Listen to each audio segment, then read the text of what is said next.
Slab ಅಥವಾ mould construct ಮಾಡಬೇಕಂದ್ರೆ ಯಾವ ಥರ ಪ್ರೊಸೀಜರ್ನ ಫಾಲೋಅಪ್ ಮಾಡ್ಕೋಬೇಕಂದ್ರೆ ಫಸ್ಟ್ ಸ್ಟೆಪ್ ನೋಡ್ಕೋಬೇಕಂದ್ರೆ ಸೈಜ್ ಫ್ಲಾಟ್ ಏನೋ ನೋಡ್ಕೋಬೇಕು. ಅಂದರೆ LY/LX ಈಸ್ ಗ್ರೇಟರ್ ದೆನ್ 2 ಇದ್ದರೆ 1 ವೇ ಸ್ಲ್ಯಾಬ್ ಆಗುತ್ತೆ. ಅದೇ ಥರ LY/LX ಇಸ್ ಲೆಸ್ ದೆನ್ 2 ಇದ್ದರೆ 2 ವೇ ಸ್ಲ್ಯಾಬ್ ಆಗುತ್ತೆ. ಪರ್ಪಸ್ ಆಫ್ ಮೇನ್ ಬಾರ್ಸ್ ಏನಂದರೆ ಇದು ರಿಜಿಸ್ಟ್ ದಿ ಬೆಂಡಿಂಗ್ ಮೂಮೆಂಟು. ಅದೇ ಥರ ಡಿಸ್ಟ್ರಿಬ್ಯೂಷನ್ ಬಾರ್ಸ್ ಏನಂದರೆ ಸಿಂಕೇಜು ಮತ್ತು ಟೆಂಪ್ರೇಚರ್ನ ರಿಜಿಸ್ಟ್ ಮಾಡ್ಕೊತಿದ್ವಿ. ಅದಕ್ಕೆ ನಾವು ಮೇನ್ ಬಾರ್ಸ್ ಮತ್ತು ಡಿಸ್ಟ್ರಿಬ್ಯೂಷನ್ ಬಾರ್ಸ್ ಯೂಸ್ ಮಾಡ್ಕೊತಿದ್ವಿ. ನಾವು ಸ್ಲ್ಯಾಬ್ ಫಸ್ಟ್ ಮಾಡಬೇಕಾದ್ರೆ ಫಸ್ಟ್ ಯಾವ ಥರ ಮೆಟೀರಿಯಲ್ ಯೂಸ್ ಮಾಡ್ಕೊತೀವಿ ಅಂದರೆ ನಾವು ಸೆಟ್ರಿಂಗ್ ಐಟಮ್ಸಲ್ಲಿ ಯಾವ್ಯಾವ ಬರ್ತಾವೆ ಅಂದರೆ ಜಾಕ್ಸು, ಸೀಟ್ಸು ಮತ್ತು ಪಲ್ಲಿ ಪೀಸಸ್ ಸಹ ಯೂಸ್ ಮಾಡ್ಕೊತೀವಿ.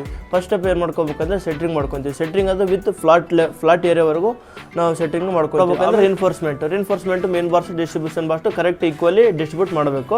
ಅದಾದಮೇಲೆ ನೆಕ್ಸ್ಟ್ ಸ್ಟೆಪ್ ಏನಂದರೆ ಎಲೆಕ್ಟ್ರಿಕ್ ಪೈಪ್ಸ್ ಯಾವ ಥರ ಅಂದರೆ ಯಾವ ರೂಮ್ಗೆ ಯಾವ ಥರ ಪೈಪ್ಸು ರಿಕ್ವೈರ್ಮೆಂಟ್ ಇದೆ ಆ ಥರ ಪೈಪ್ಸ್ನ ಪ್ರೊವೈಡ್ ಮಾಡ್ಕೋಬೇಕು.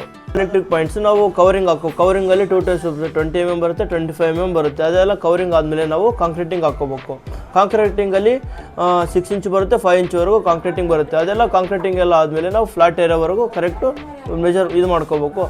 ನೆಕ್ಸ್ಟ್ ಸ್ಟೆಪ್ ಏನು ಮಾಡ್ಕೋಬೇಕಂದ್ರೆ ನಾವು 21 days of curing proper curing ಮಾಡಬೇಕು. ಪ್ರಾಪರ್ ಕ್ಯೂರಿಂಗ್ ಆದಮೇಲೆ ನಮ್ಮದು ಸ್ಲ್ಯಾಬು ದೃಢತೆ ಮತ್ತು ಸ್ಟ್ರಾಂಗ್ ಆಗಿ ಇರುತ್ತೆ. ವಿಡಿಯೋ ನಿಮಗೆ ಇನ್ಫಾರ್ಮೇಟಿವ್ ಆಗಿದ್ದರೆ ಬಿಲ್ಟನ್ ಕನ್ಸ್ಟ್ರಕ್ಷನ್ನ ಫಾಲೋ ಮಾಡಿ, ಲೈಕ್ ಮಾಡಿ ಮತ್ತು ನಿಮ್ಮ ನೆಚ್ಚಿನ ಮನೆಯನ್ನು ಕನ್ಸ್ಟ್ರಕ್ಟ್ ಮಾಡಿಕೊಳ್ಳಲು ಬಿಲ್ಟನ್ ಕನ್ಸ್ಟ್ರಕ್ಷನನ್ನು ಕಾಂಟ್ಯಾಕ್ಟ್ ಮಾಡಿ.